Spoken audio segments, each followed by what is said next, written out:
కేసీఆర్ అధికారంలో ఉన్నప్పుడు రోజా ఇంట్లో రొయ్యల పులుసు తిని రాయలసీమని రతనాలసీమ చేస్తానని చెప్పి పార్లమెంట్ పంపిన పాలమూరికి ద్రోహం చేశారన్న సీఎం రేవంత్ వ్యాఖ్యలకి మాజీ మంత్రి హరీష్ రావు కౌంటర్ ఇచ్చారు.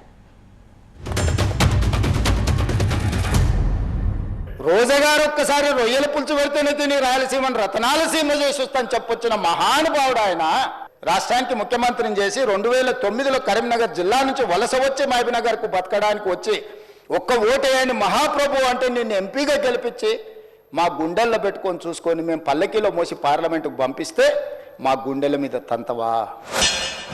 కేసీఆర్ గారు స్వయంగా కేంద్ర మంత్రి షెకావత్ గారికి రాయలసీమ లిఫ్ట్ ఇరిగేషన్ పనులు ఆపండి, మా అప్పటిదాకా శ్రీశైలం కంట్రోల్ మాకు ఇవ్వండి, సెకండ్ అపెక్స్ కమిటీ మీటింగ్లో ఎజెండాలో కూడా దీన్ని పెట్టి చర్చించాలి అని చెప్పి ఇంత స్పష్టంగా 8 పేజీల ఉత్తరం కేసీఆర్ గారు 2 అక్టోబర్ నాడు రాశారు.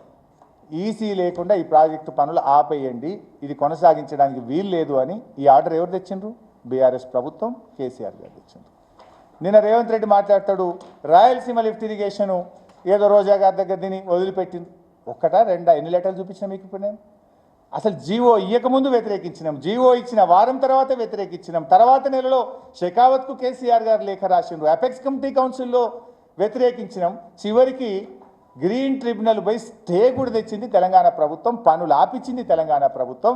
నిన్న మీరు చూసిండ్రు ఈఏసీ ఎన్విరాన్మెంట్ అడ్వైజరీ కమిటీ మీటింగ్లో దాన్ని మీరు మొత్తం చేసిన పనులు ఆపివేయాలి, అవి పూడ్చివేయాలని నిన్న ఎన్విరాన్మెంట్ అడ్వైజరీ కమిటీలో కూడా నిర్ణయం జరిగింది, విషయం బయటకు వచ్చింది. దానికి కారణం ఎవరు?